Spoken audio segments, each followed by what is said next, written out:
So this player has won multiple personal awards. He's also won the Irish League twice, the League Cup, and also the County Antrim Shield. He's highly regarded as one of the greatest players to ever play the game in the Irish League. This here is the Joe Gormley story.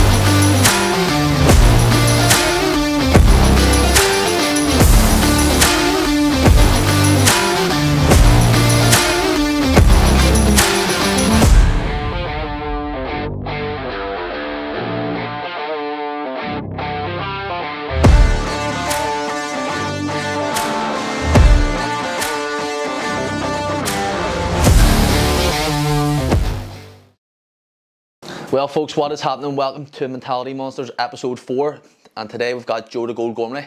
Joe, cheers for coming on. Cheers. Thanks very much. I actually think this is a bit of a omen now, because we had Rory on last week. He scored last week and scored this week. We'll have you on this week. You scored 2 yesterday. Yeah. Brings you up to 270 goals in, I think that's 206 or 468 games. Yeah. So well done, lads. You're flying at the minute, lad. Fucking flying. We're just going to start off really where it all started with you. Growing up Ardoyne, North Belfast, what was it like? Yeah, no, it was obviously it was tough going. So it was growing up in Ardoyne. Obviously, around about I started playing football when I was about 8 or 9. That's when the local team started, the Ardoyne Youth Club. You had Ardoyne, John Paul, but I went to the youth club and at 8, round about 8, I think I was playing a year above myself with the older teams, and obviously from school football, that's where I started to get into it, and it just took off from there.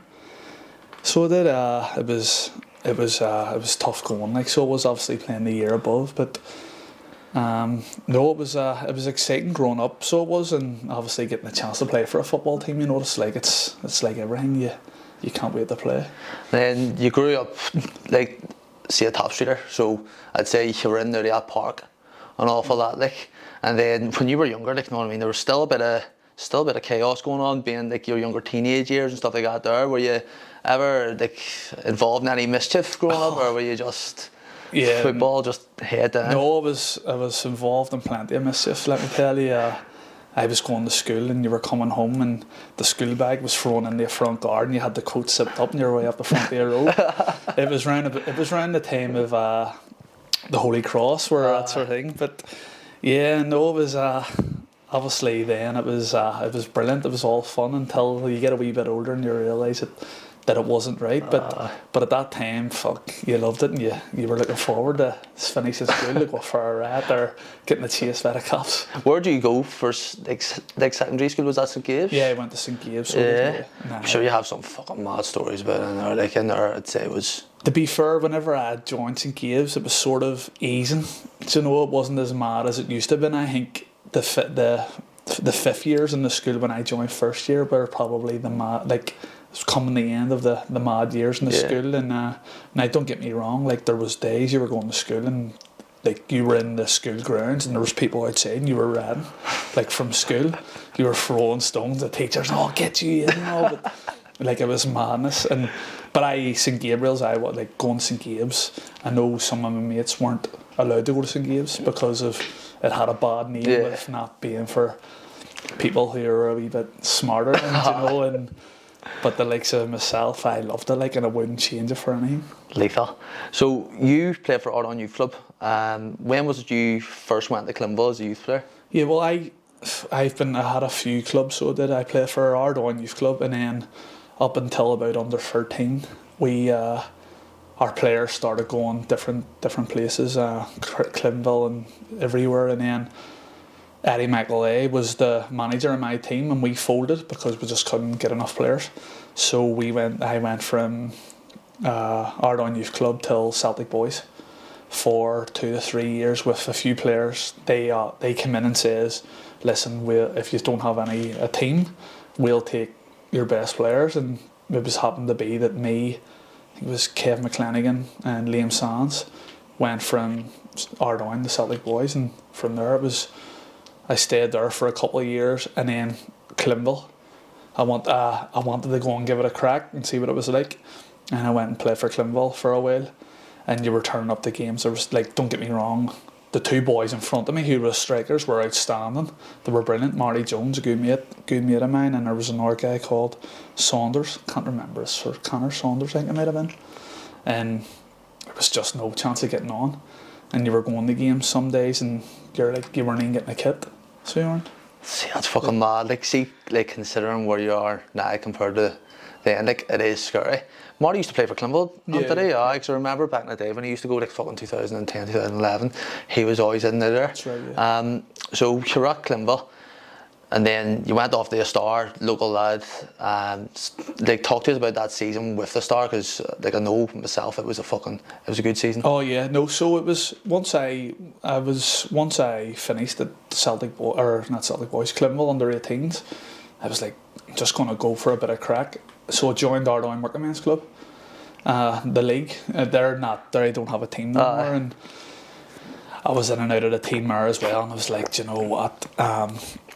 My brother, he's signed for the Star, and I was like, fuck this, I'm gonna follow his footsteps. So Caine probably always be one that I would be be thankful, because he went to the Star, and the only reason I went to the Star because he went to the Star. So I went and played for the Star, and that's where, like, from my youth level till there, like, it just went sky high. Like, it was the pace of the game different? Oh yeah, it was tough enough. Like, it was the players in the Star. Like, you had Sean Brown, Anto Braniff, Paul Brown. Mate, they were incredible players, and some of them actually played Irish League. Yeah. And you were getting in that team, and, like, I felt whenever I was playing for that team, they got the best out of me, because I was a wee bit timid whenever I was around about that age, about 19 it was, and I was a wee bit timid, but I thought I was, like, I could beat the world, because I knew these guys who playing for the Star could fight and all, and, like, I thought no one's going to touch me because these boys could fight like fuck. So I just thought, like, I was running about. No, and I thought I could probably showcase a lot more of my talent than probably anywhere else, because I knew that if something happened to me, they would have my back. Yeah, but that was like that was the start of my career. Like, lifting it all was scored goals, but not until I got to the Star where I scored. I think it was like 32 the first year I signed for them, and then 62 the second. Fuck me. Yeah. Like, how did your game obviously improved during this year, but who was there to help you improve your game, and was there any tweaks made to your game that actually fucking, or even any players brought in that helped you? Yeah, no, but I think it was just the whole team. They, like, as I says, like, I thought that no one could touch me because of the boys around. Not only were they were big, strong lads, and they were good footballers, and they were learning off the likes of Sean Brown. Me and Paul Brown played up front, and I got it off a lot off him.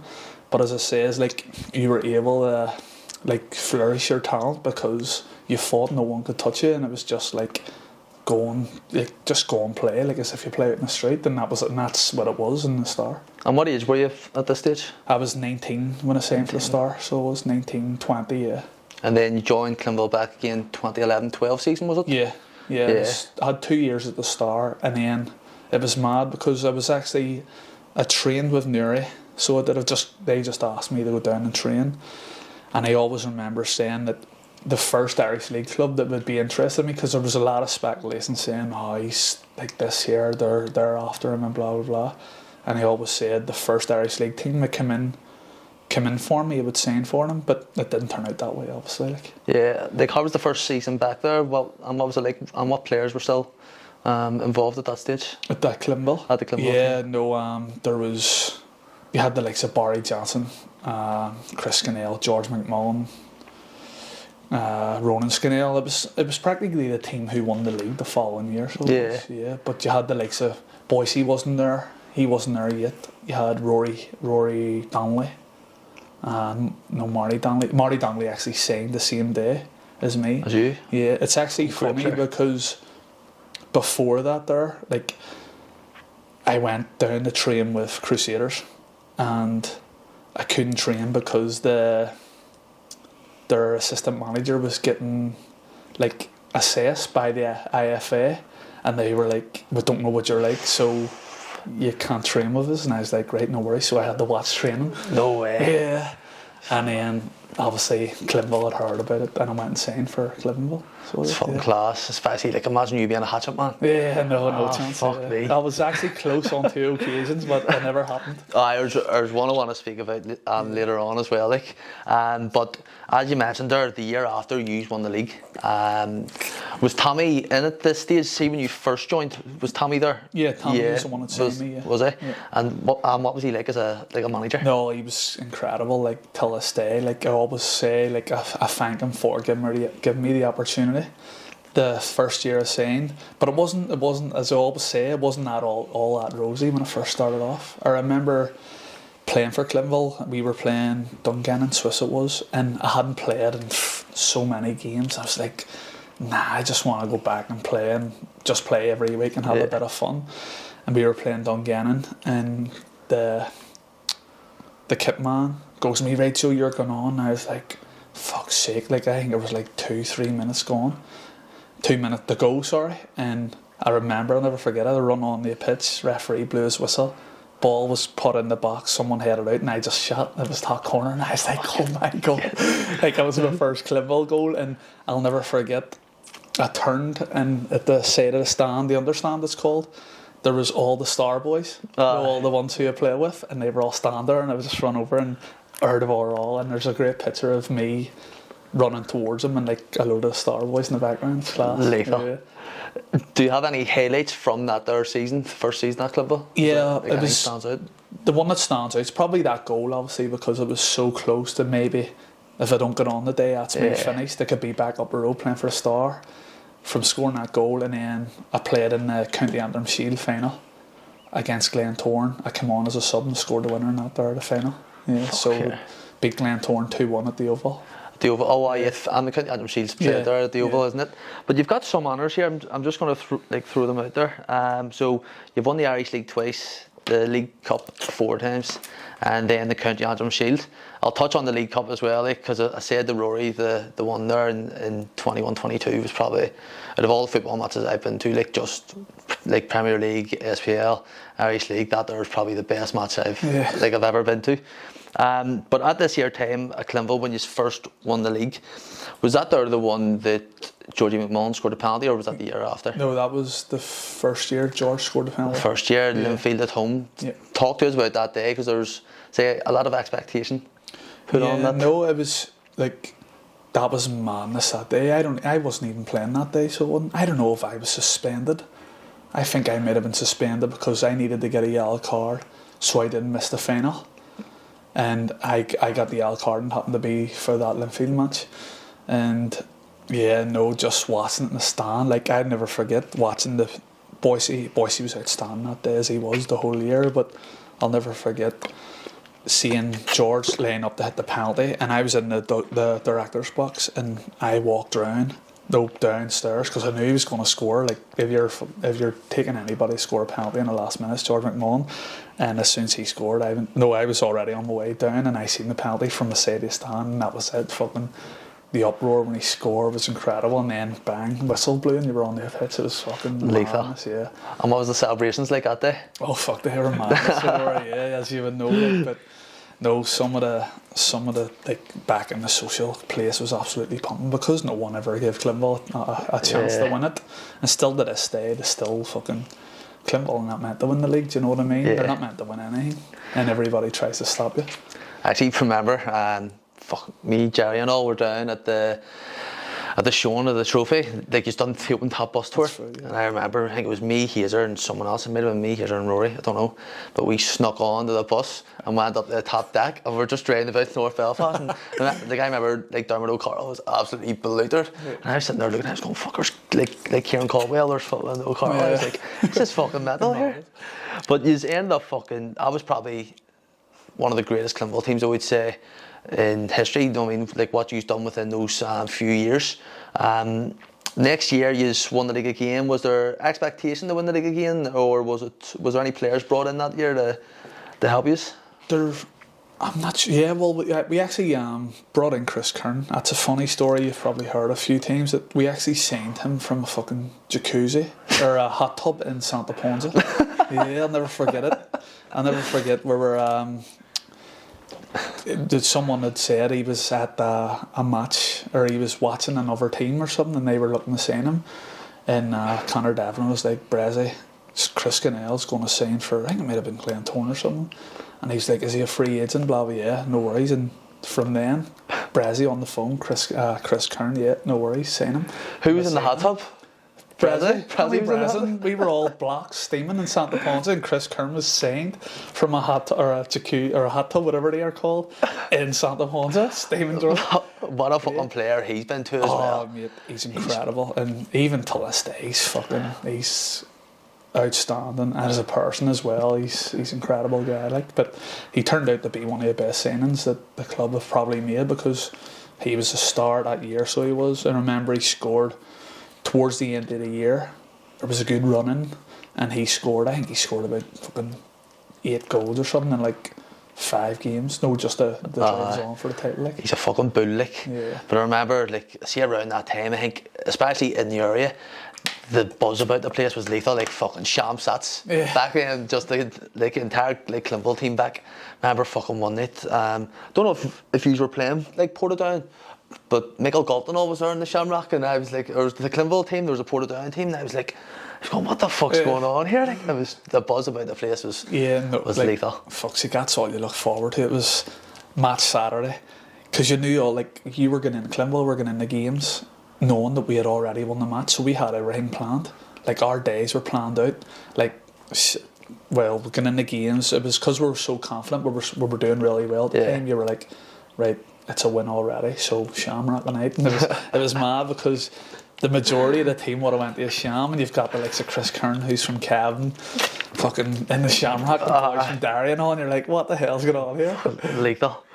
So around this year time, you were fucking banging the goals in left, right and centre.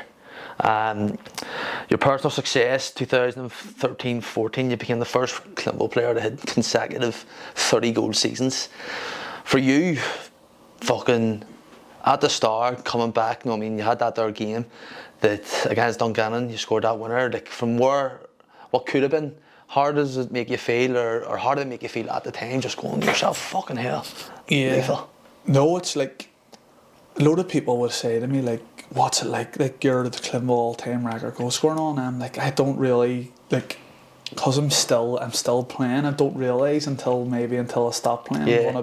I'll probably realise what I've achieved. But for now, I'm just sort of like, just trying to keep my head down and keep going. So see what happens come the end. But obviously, like, hitting that many goals and stuff in one season, or so many consecutive seasons, like, it is an incredible achievement. Yeah. Loads of people have told me about it, but as I say, I'll not probably realise until I'm actually finished that what I've actually done. Like, how much match balls do you have in the house?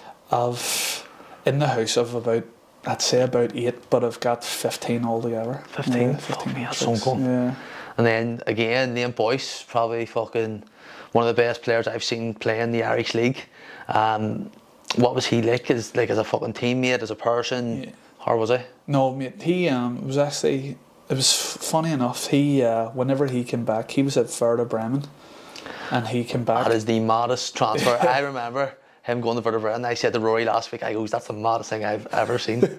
Yeah, so he went to Werder Bremen for, I'm not sure if it was a year or not, and Mad. He came back from Werder Bremen, say for Clinville, it was around January, but I wasn't playing at the time, and Chris Caine and Rory Dongley were up front. And then everybody was interested in signing Rory Dongley. Had Liverpool, Everton, Swansea, and it turned he went to Swansea. And then me and Boyce were playing reserves. We were the strikers for the reserve team. So we must have played about 8-9 games together, like, in the reserves. But it wasn't until Chris Caine done his Achilles, and I got my chance. Rory went to Swansea, and Boyce got his chance, and then from there it was fucking two of us made a partnership. It was probably deadly fucking duo. Like, yeah. so any games around that time that would stand out to you that you both played well and you were both fucking, because like obviously you just have a like connection there, but where it just looked easy. From your point of view, like? No, it was, I see, to be fair, like playing alongside Liam was incredible. He made the game look easy, and he, like, I would have loved to play on the shoulder defenders where he was getting in and getting the ball. He could play on the shoulder, he could play anywhere, but just his vision and ability to have the ball and find space and find you was like, all I was doing was running, and he was just picking me out, and it was like, it was incredible playing with him, like, and obviously he got the deserved move till where was it, Burton, I think, Ross County or Burton it was, yeah, but he was something else. I heard he's quite good at FIFA, like. I heard he was flat to mad on it there. Do you know what, around the time he was playing for Clinville, it was mad, because like you'd have said, tell him what he had done, and he's like, big bottle of smack, bag of Doritos and Call of Duty or FIFA, like, and he like people were going, this Liam Voice is the fucking one of the best players the Irish League has ever seen, going big bottle of smack, and it had to be like the 2 litre, like, it wasn't the wee small ones, it was the 2 litres. But no, and then he obviously, when he got the move, like, the next time I seen him was like, whoa, he was ripped to shreds, locked after himself, and I don't think he was drinking any smack anymore, or drinking Doritos, yeah. So you played Celtic in the Champions League and the qualifiers. It's probably the dream, because like I remember everyone before that there was going to be the dream fucking draw. You play Celtic in the Champions League. You ended up getting them. What was it like as a Celtic man yourself? Yeah, what was it like? Yeah, you couldn't rate it. I wasn't even watching the draw. I think I was out somewhere and I got a text through from my mum saying, you drawed Celtic in the Champions League, and I was like, no chance. And they were like, I was on I was like, what the fuck, we've drew Celtic. Being a massive Celtic fan, I couldn't believe it. And then it was just the whole, even like the build up till the day of the games and stuff was incredible. Like you had for the week, I'll never forget, it was great weather. Celtic were arriving at Solitude. You have to be there, you have to be in the city 72 hours or something before the game kicks off. And I'll never forget. And you go and train in the ground the night before, and Celtic arrive at Solitude, and the bus goes down the waterworks, and there's me standing there. But all the boys get off a bus, and I'm looking, I'm going like, what the fuck, man, the Celtic's here.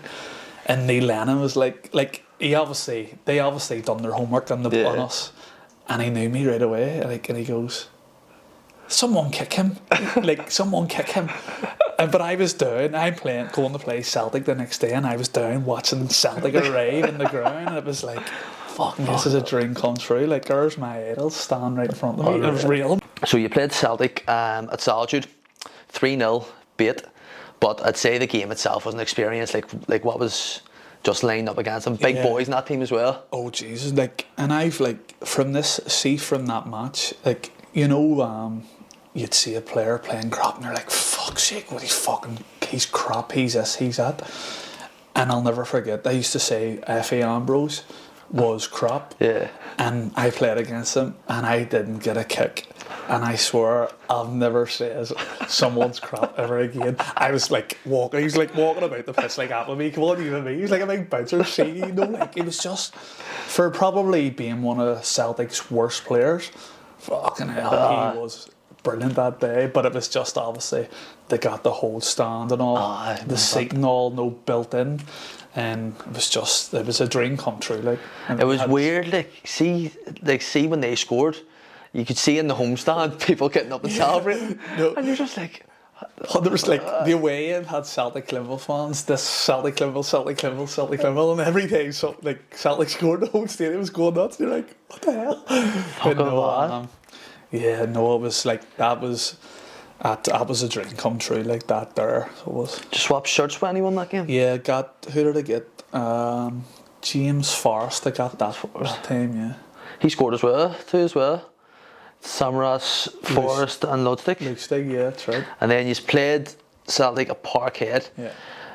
You came on as a second half sub for Liam Boyce. What was that there like in itself, just Celtic Park? Oh, it was incredible.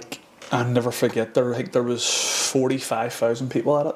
watching, and I was like that's obviously the most I've ever played in front of, but just obviously the walk on the pitch was something I'll never forget for the rest of my life. And I'll never forget, it was, what was it, 2-0 there, I think, or 2-0 at Celtic Park, 2-0. And we got a free kick in the box, and Eamon Sadak was like, right, I'm hitting this. I had made it, and I was like, not a chance. It was a back pass, no, like a keeper lifted it up, and I was like, no, I'm hitting this, and I put the ball down. I'll never forget, just run up and smashed it as hard as I could. It got past the goalkeeper, and I think it was Inzaguri cleared it, like it was going towards the net, and Inzaguri cleared it off the line, and I was like, oh my god.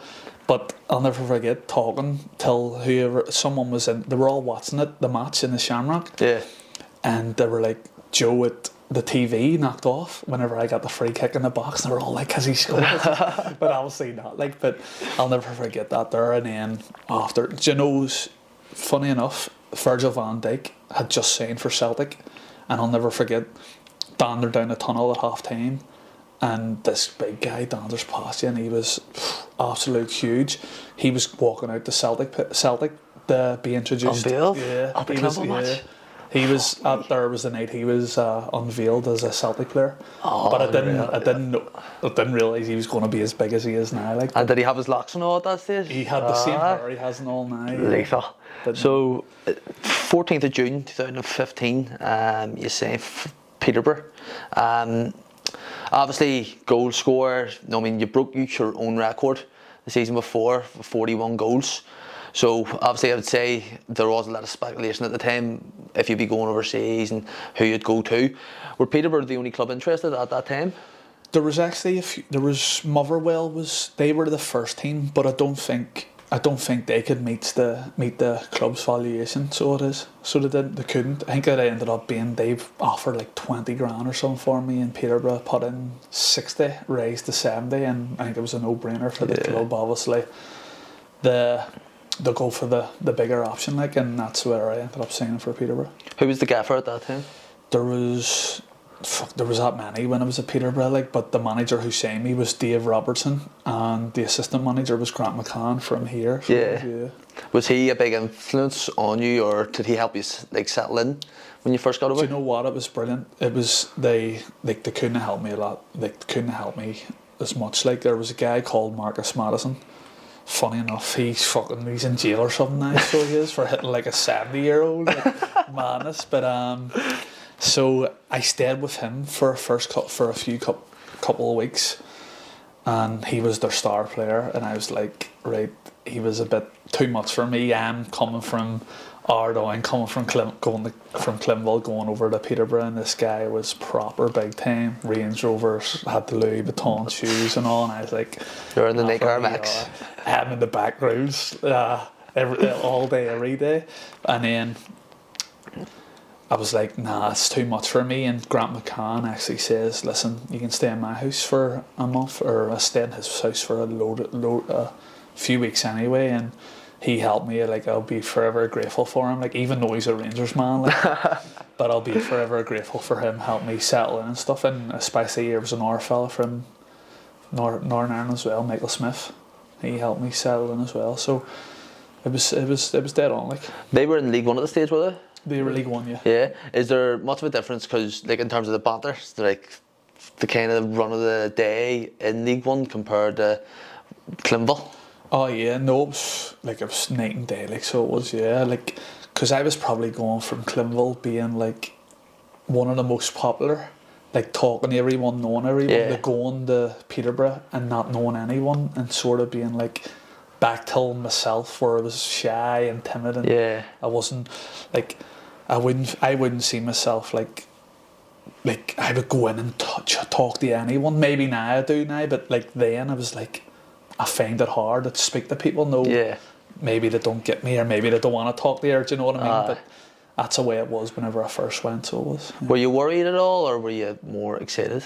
No, I was proper excited, because obviously it's something you always dream about. You wanna, if you don't make football in Ireland in the top leagues, you want to go across the water. And it was always a dream of mine to go across the water. But I just think it came around at a bad time for me, so it did. Obviously, it was 25 when I went across. Like, was there any interest at this time from League of Ireland at all? No, no, none whatsoever. Neither was interest whenever I came home. Like, yeah. But going across the water at 25, I was going to Peterborough, fully developed footballer. Do you know? Probably at my, what would you say, not at your peak, but your best. And I was getting in the train with 18, 19-year-olds who were proper athletes, and they were only going to get bigger and better, like proper strong boys. And I was like that.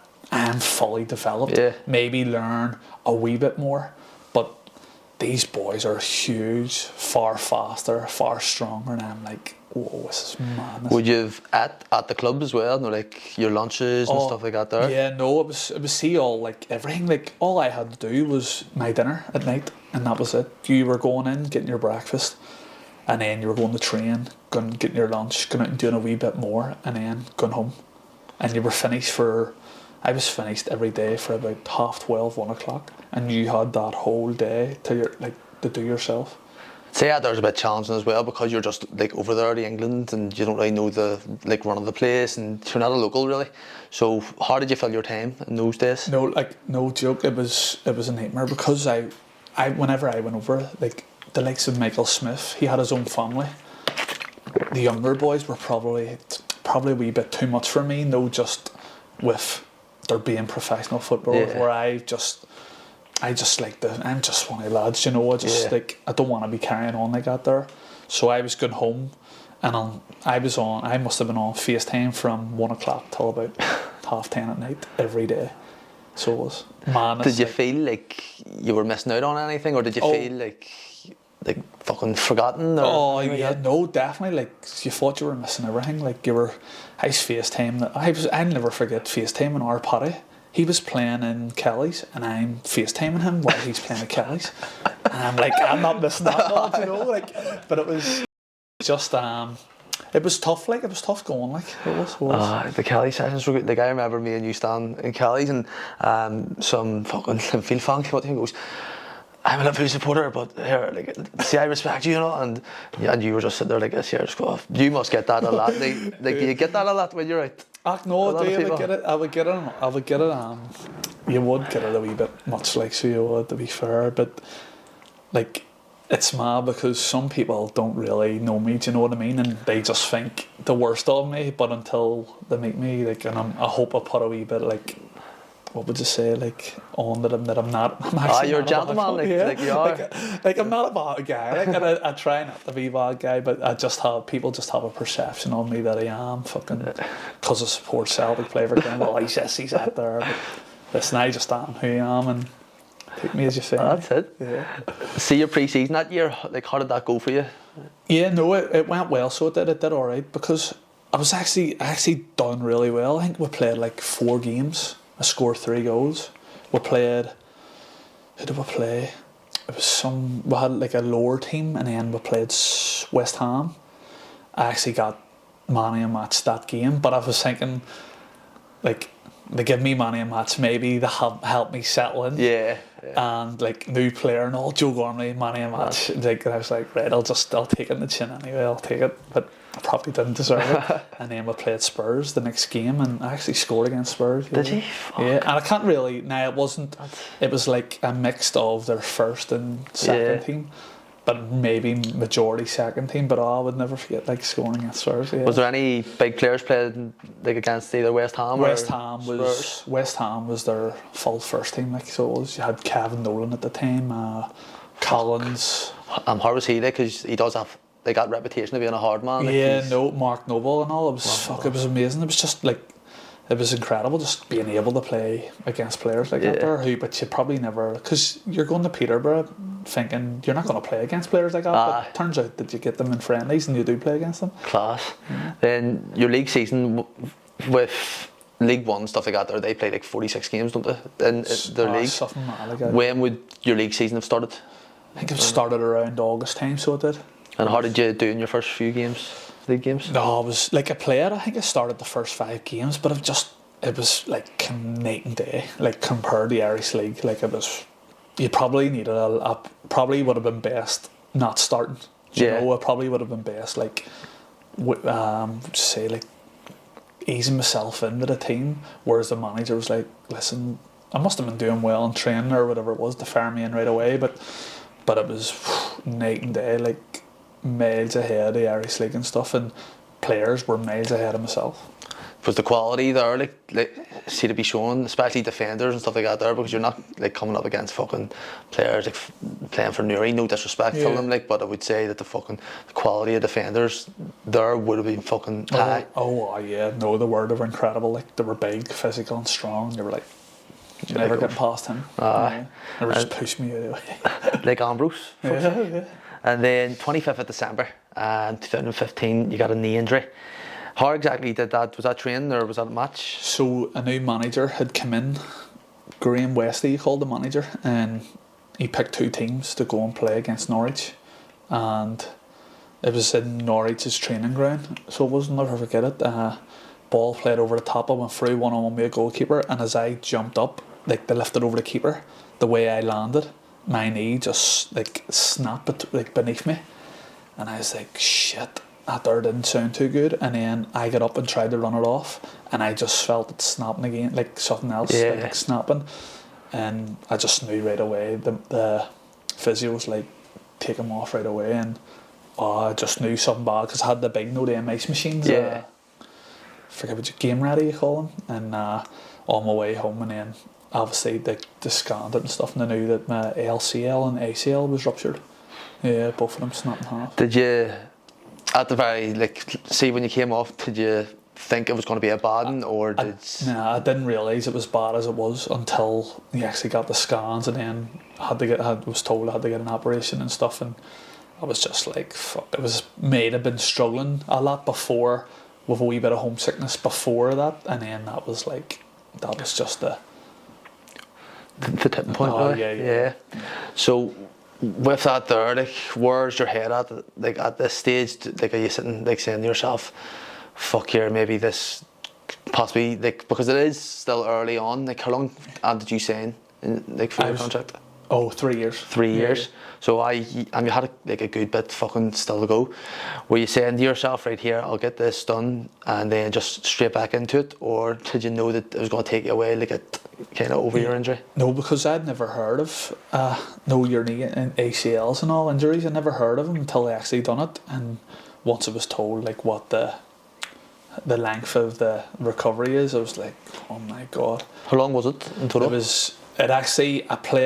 I played my first game a year later, so about 9 to 10 months. So it was, but the good thing was with Peterborough, obviously, that we got it operated on it right away, and it was like the guys who operated on it was probably one of the best in business. Yeah. Like we travelled to London to get it, and but it was if it had happened here, maybe playing for someone else, I probably wouldn't even been playing. Do you know what I mean? But it was just the way they looked after me was incredible. Like, to be fair, and they give me goals as well. Like, so say for toxic, like for the first 6 weeks, if you get till moving your left leg a wee bit, like a certain degrees, you could go home.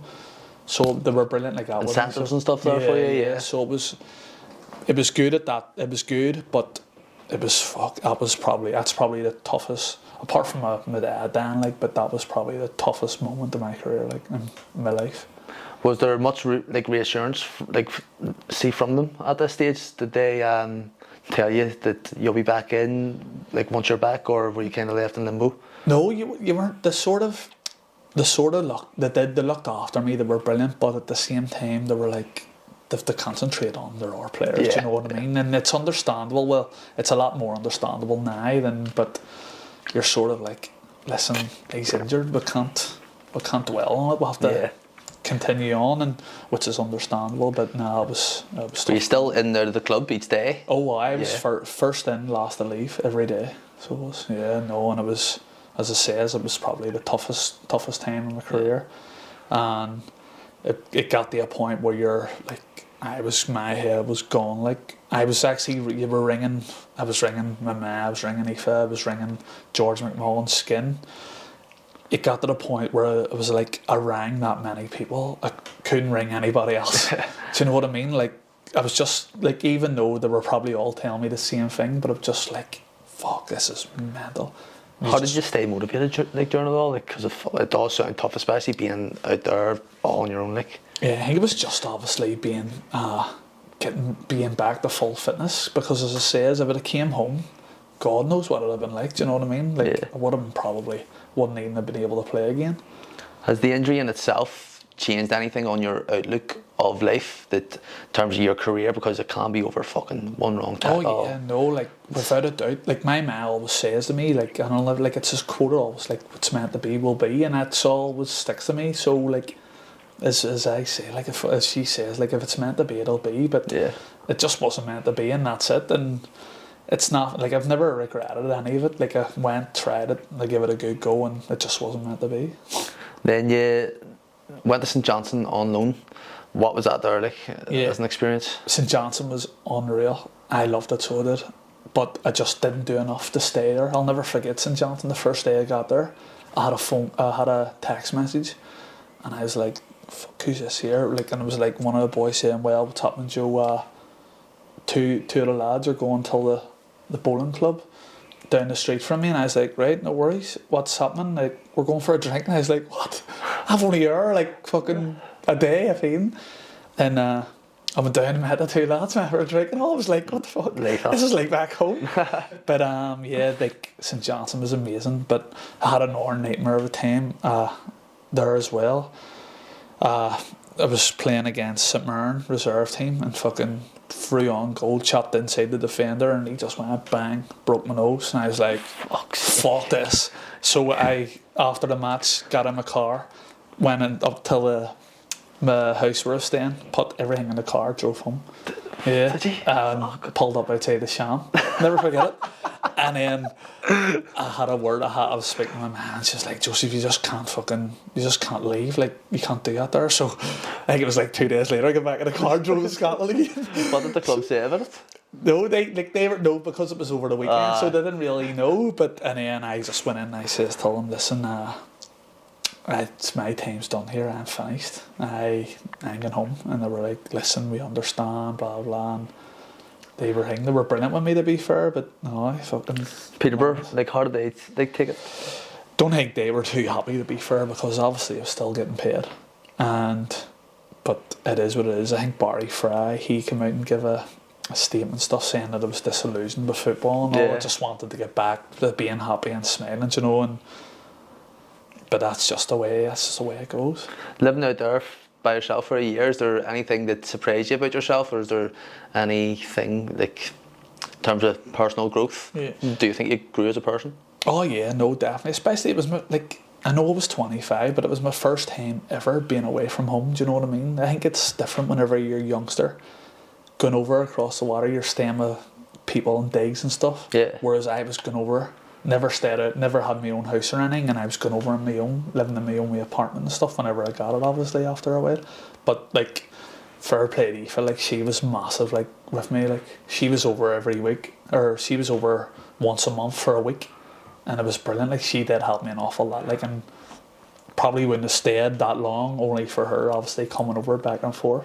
So how long were you there exactly? I was across the water a year and a half. So year and a half in total? Yeah, so I think I come back around. It must have been near January time. What was your key highlight of being over there? Or was there any highlights in general? There actually wasn't. Just obviously being known as a professional footballer, maybe. I was just like, obviously getting like, fuck, Joe Gormley's playing for a professional football team that I've always dreamt about. So that was one of the key moments. Like, I think, I remember myself, like, on FIFA the first day, going on, Joe, saying them for Liverpool, like stuff like that. Or you're like you're going to yourself because Boise's in it as well, and then you're like, fuck, here's this class. Like, your ultimate team's fucking mad. No, it's madness, like, because you obviously play games week in, week out, every day, hours and hours, and there you are, fucking playing for Peterborough and FIFA, and you're like, what the hell? And I've actually still got the FIFA. I think it's like FIFA 15 or 16. It's one of them ones that I'm in, and I'm like, class. Yeah, I've actually got a funny story. Whenever I was in St Johnstone, I obviously known as a big Celtic fan. I am right and friendly with a few people in Glasgow, and I was like, listen, is there any way I can go to a Celtic match? And this is when I was playing for St Johnstone at the time, and I was like, right, yeah, no worries, we'll get you a ticket sorted, no problem. And I went to the my perf is near a motorway that obviously goes through from Celtic. Were playing Ross County, so from Glasgow to Ross County, you had to go through that motorway. And there's me standing in the middle of a motorway wearing a Celtic top. And I go in the training on Monday, and the chairman pulls me and he's like, what the fuck you doing? I was like, what? Like, you can't be standing in a motorway wearing a Celtic top playing for St Johnstone. I was like, all right. And then the captain was like, what are you at? You play for St Johnstone, you can't be doing that. And I was like, oh shit. I think out there probably where boys are like, fuck him. Yeah. Was there, did anyone actually notice you at the match? No, but I think someone must have, a fan must have noticed me on the motorway waiting to go. But I fucking know that cunt. Yeah, and they must have reported me till the club, and I was like, shit, class. Doing that again.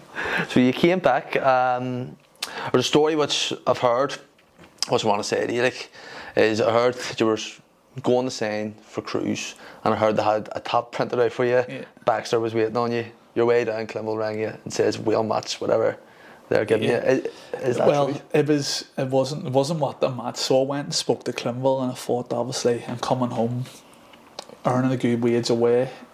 I'm not coming home, and I don't want to be on not buttons, but I didn't want to be. I knew my worth, do you know, yeah. Coming home, and Clinville offered me a deal, and I don't think it was suitable for me.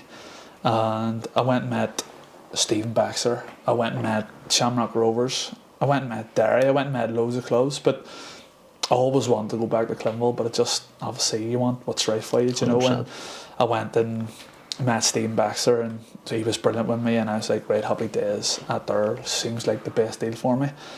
And I'll never forget, I was on my way, and there is strong rumours that there was a shirt made for me. I don't know if it's true or not, but I was on my way down the Seine. It was 12 o'clock in the day or something, and I got a phone call from Skin, and he's like, listen Joe, we've a bigger improved deal for you, can you come and hang? And I was like, right, no worries. And I just rang Baxter and I says, listen, Clinville have offered me a better a deal that I can't refuse, and he was like, no, I understand, blah blah. And that was it. That was the start of my next few years. What's he like to speak to as a same man, Baxter? Because I heard he's a bit fucking mental, like. Yeah, no, he was brilliant with me, to be fair. We went and met him in Newton Ards or something, it was, I think, where he works or something, and he was brilliant with me.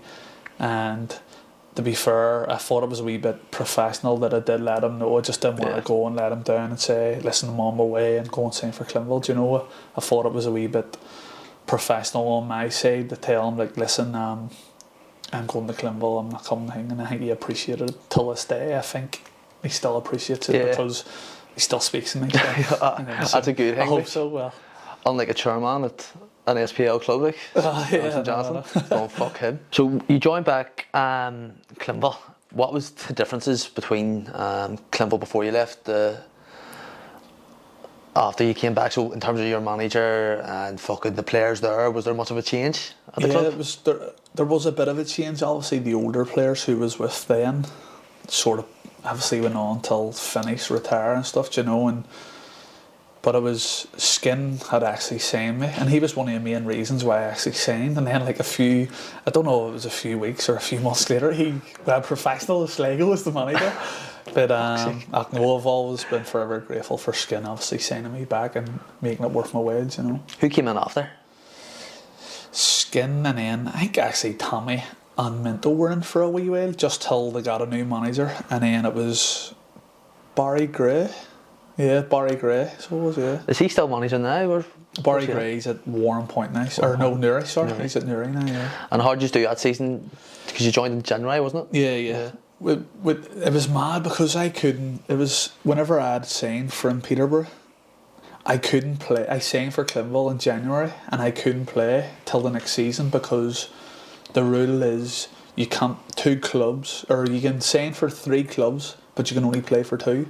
And I'd played for Peterborough and St Johnstone in the same season, and then I couldn't play for Clinville. It was a mad rule because I only played like 5 minutes or something for Peterborough. It was mad, like 5 minutes for Peterborough, and then it stopped me from playing football at all for 6 months. What you do like over that time, or just trained with Clinville. So that obviously it was their player, but I just trained with him, and obviously hoping to get match fit for the following season. Who was all there at that stage in terms of, was there any new players that came in that you didn't play with before? There was a few. There was a big lad called Jason McGuinness from Dublin. Who else was there?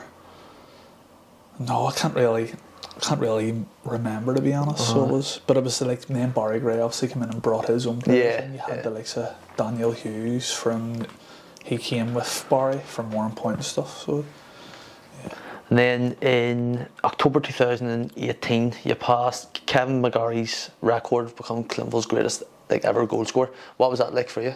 No, it was an amazing achievement because obviously being away, you were hoping to be away for a load of years, and that was never going to be something I would have thought of until I actually came home. And I was like, I have a chance to break that record, and it was something that would probably I would be delighted with whenever I stopped playing. But the break, it was incredible. I'll never forget I think I scored the penalty against Crusaders, and I had the tap and all waiting to put it hold it up and stuff. Then when did Paddy come in? Paddy came in after Barry Gray. After Barry, what year was that there? That was 2020, was it? 2020? Yeah. He brought a lot of players in with him, didn't he? I think there was about 6 players from Derry. They actually drove. They had like a wee minivan, like a 7-seater, and it was full up. So it was as madness. Like, fair play to them from coming from Derry. But Paddy was unreal. So he was a great manager. So he was. Didn't play me as much as I would like to, but he was brilliant. So he's played some really good football around that stage as well. You were playing well, and then fucking League Cup final 2021-22. Speak to me about that, because as I said to Rory, that's unbelievable. Like, out of my whole career, like, that's the pinnacle of my career. Like, that's probably the best achievement that I've had. Serious? Yeah, especially from now. Winning the 2 leagues was unbelievable, but I think it was more so because I had my wee lad in the stand, my family, Aoife, and they were all in the stand watching me, and it was just fucking something else. I was able to bring a child on the pitch and all after, and it was just something that there probably is the highlight of my career, like, definitely. Do you remember much about the game in itself? I remember my child has me memories. Like, I watched this game 24/7. Like, there's like a 41-minute clip, and it's rewinded till the 10th minute in the clip every time we watch it, because that's when I come on. So we went 1-0 down. I'll never forget it. 1-0 down. I was actually down warming up, and Paddy shouts, "Joe, come on, you're going on." And as I come on, there's a corner. I think it's the corner till Coleraine. The ball's crossed in. The ball comes to me, and I turn and kick it, and it goes till some other player. He puts it outside, puts it in. It's another corner. So I was like, fuck, I've given away. And they score from the corner. It's like, shit. And I remember looking at the clock and going, fuck me, that's game over. Like, and then Paul O'Neill come on, and then fucking history. It's unreal. Like, I was fucking blued through that match too as well. Like, because it was a big day. You know what I mean? There was like, I think it was like fucking 10,000 odd. 12,000 or something. 12,000. It was fucking class. Like, especially it was a Sunday too. Yeah. So it was a good wee Sunday section.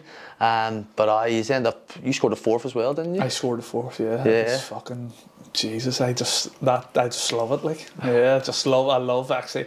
I can't get sick of watching the highlights as well. It's just amazing. Like, from being 2-0 down to going 2 each to winning 4-3 was something else. Actually, I scored a third to make it, and for the hat trick, but it was really dull say it's a wee bit, but no, it was something else. Like, that was the best. Like, Since I'm coming back till now, bar that there match, what would be probably your standout moment? Is there one? Probably the Celtic game. Celtic game. Playing against obviously your heroes who you grew up supporting still to this day, who I still love and go and support them. And it's probably playing against Celtic was that was probably one of the highlights. But obviously the cup final was probably the highlight of my career. And then this year you've scored 10 goals, I think it is. Is it 10? 11 goals.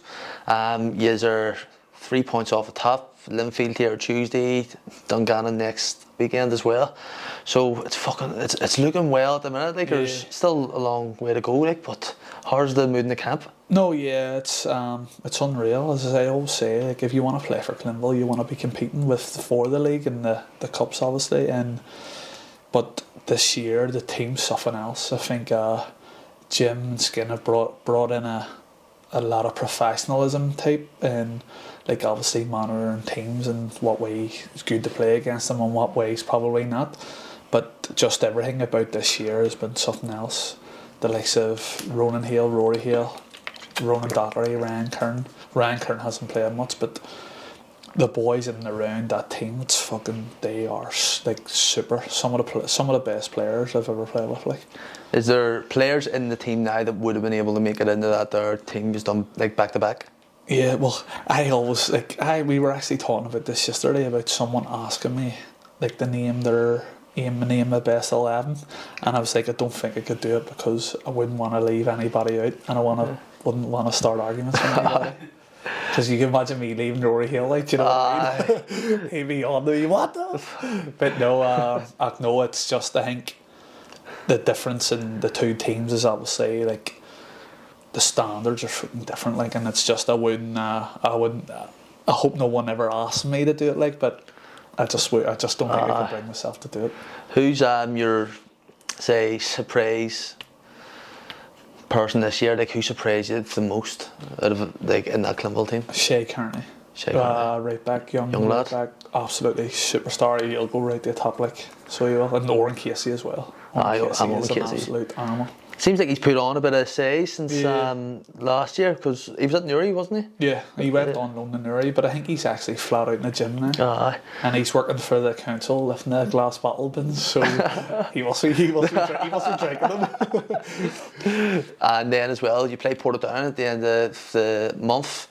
Clinville haven't won the Irish Cup since, what, 79, is it? 43 years or something, is it? 44 years. What would that mean to you to bring that trophy back? Oh no, I've been meaning that. I think if I was to win the Irish Cup, I would retire. It's the only trophy I'm missing, so it is. So, in a Clinville, I would love to win it, but do you know what? We'll give it a good crack, and maybe before I retire, hopefully I'll have a medal in the house. How much finals have you played? I've played in 2 finals, and I've beaten 2 of them. It's not great, I know. It's absolutely a disaster for me. Glens both, was it? Glens and Coleraine. Glens and Coleraine.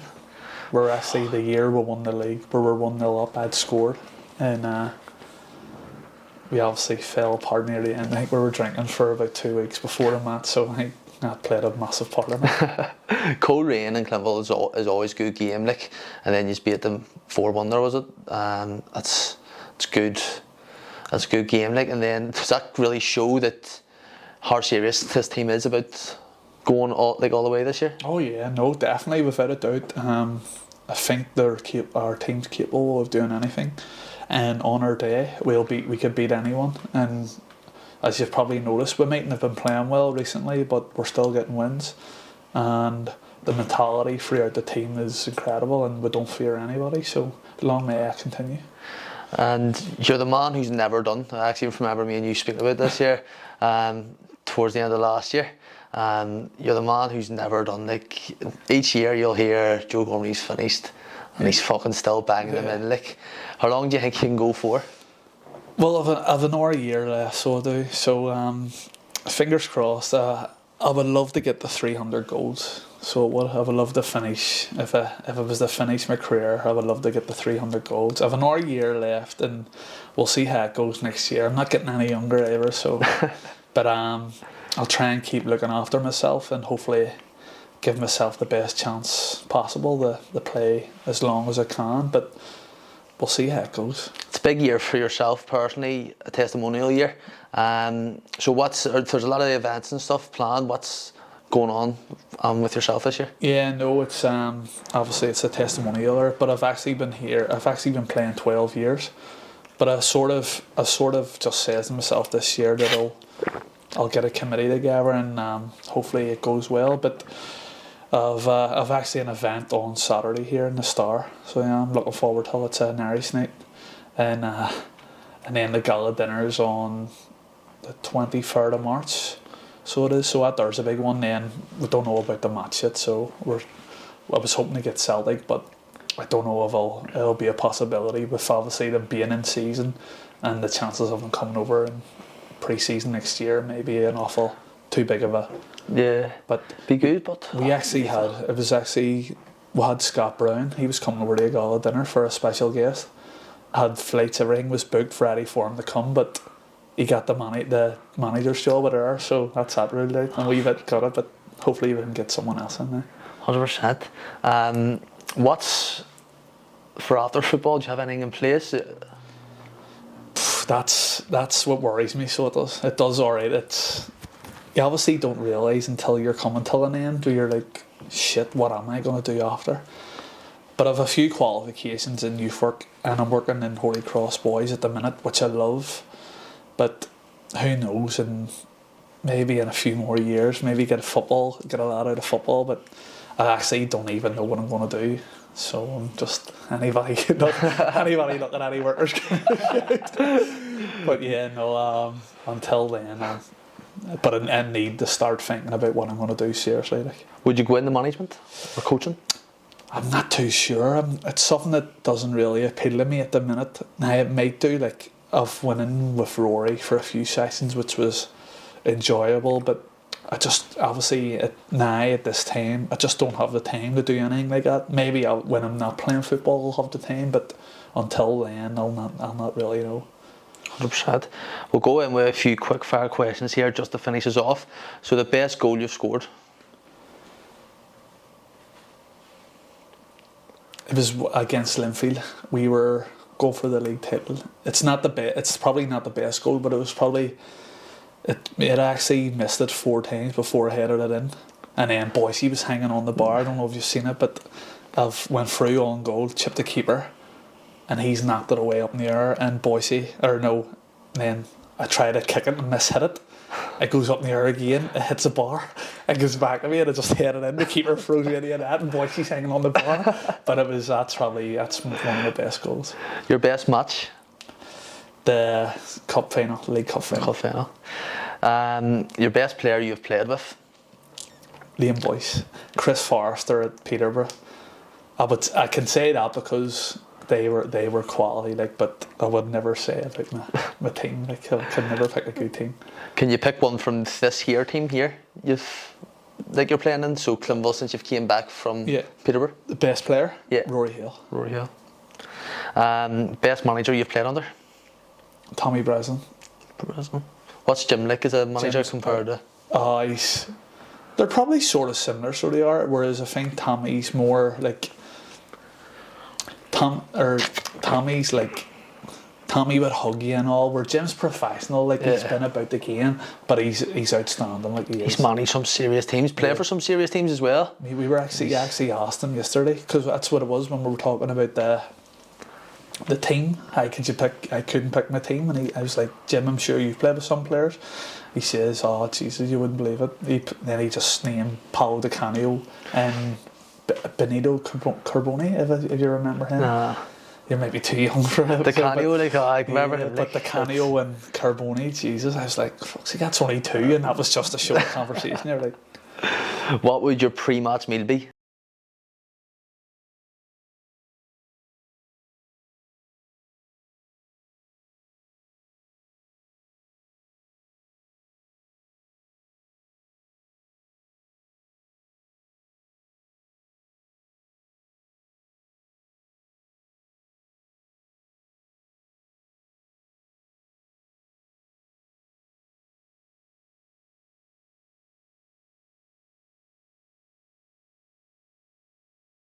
I don't even know what you call it. At least it's Black Hood, that's the one. At least it's not a fucking bottle of smack in the pocket. I know, yeah, I know.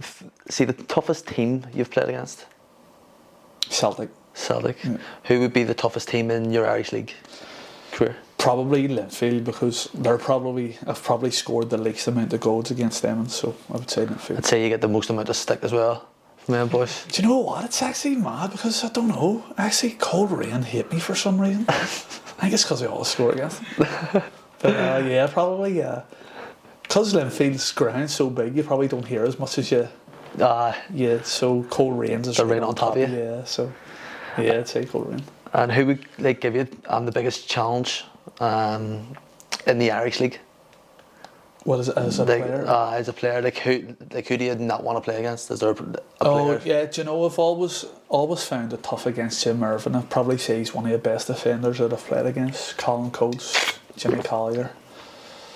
Yeah, there's been not many good players like in the Irish League. Lawrence, big centre back's pretty good as well. So yeah, no, but I always thought Jim Irvine was probably one of the best, because he knew he was like, I like to run on in behind, and he sort of always dropped off. He was that type of player, sort of knew how to manage stick me. To like glue. Oh, it was a bit of a nightmare. Coach signing for Clinville. Out there, like, how did you feel when that there? Because obviously ex-Cruise captain, hatchet man. What were you thinking when you first saw it? No, I couldn't believe it. And still to this day, I'd be like, why was he playing for us? There was days you were training, you were looking at him going like, is this real? Like because he's one of Cruise's all time, probably most cap players and stuff. And I was like, this isn't real. And someday, and he asked, you know what? Me and him had a lot of like fights on the pitch, but what a man he is. By the way, he is absolute. Cap by Northern Ireland as well. Yeah, Cruise, wasn't that's he? right. So he did. Yeah, I think it was might have been against Italy. It was. I was having a wee read of him there a few weeks ago, because, well, obviously on FM, I was like, fuck, because I'm still fucking playing the 23 one. Fuck, I'm paying the 40 quid for a new one. Like, Coach is still there, and I was like, he's going, fuck, he's Northern Ireland, what? And then like had a wee read. I was like, fuck me, that's class. Yeah, Italy, yeah, that's right. Marley Dunkley as well played against Italy. Then last question here: players to watch out for. In Cliftonville, Cliftonville, Shea Kearney again, Oran Casey, Ronan Hale, everyone knows him. Like Ronan Docherty. Tell you what, there's loads in Cliftonville. You know, a lot of talent there is, alright. Rory Hale as well, but the team's full of fucking outstanding players. But if Ronan Hale and Shea Kearney would be the standards, I think there's a good possibility them two might go across water. Like. What's your man Ashford like? He's a great player, yeah. Just settling in. I think he's only sort of settling in now, but what a guy. When he first came in, very quiet, but he's turned out to be, he's a great lad. Like, signed your lad from Bolton as well. Yeah. What's he like? He had his first start there yesterday, but he's only settling in again. You know what it's like, you try and settle in, and it is now, even though it's, because I feel that I'm at home, you don't realise like that. It is tough for players to settle in from if they're not from there. Like. Definitely, because I remember seeing the Americans that signed for Larne. I was going, what the fuck are they doing here? Like they're leaving the likes of San Diego and all, and they're going to Larne. I was like, that must be a culture shock in itself. Like, fucking the only place that rains 24/7 as well. Remember fucking when Star played at Larne, and fuck yeah, there was some day. Yeah, no, it was actually. I remember, I never forget. Star scored. And James Doyle ran over us and there's me behind the net. Like, what the hell? That's unreal. That's right. But like, was James Doyle a scorer or Joe McNeil? Joe McNeil. Even that Star team or some quality players have played for the Star over the years. Like, I mean, definitely. Would you ever think about maybe going and doing a year in the Star? I don't see, to be honest. I would love to, because obviously it's where I got my breakthrough for Irish League. But I'd just be worried about obviously people trying to hurt me and stuff, just for like to make a name for themselves. So that's one thing that worries about me for maybe going back and playing in the amateur league. But I'm going to be 36 maybe when I retire, and I have a wee family now and a child on the way. So I have a lot more important things to worry about than probably play football. But it would have I loved to be able to just go in and say, listen, whoever the manager is, if it's cheering it, and just say, listen, can I play on my terms?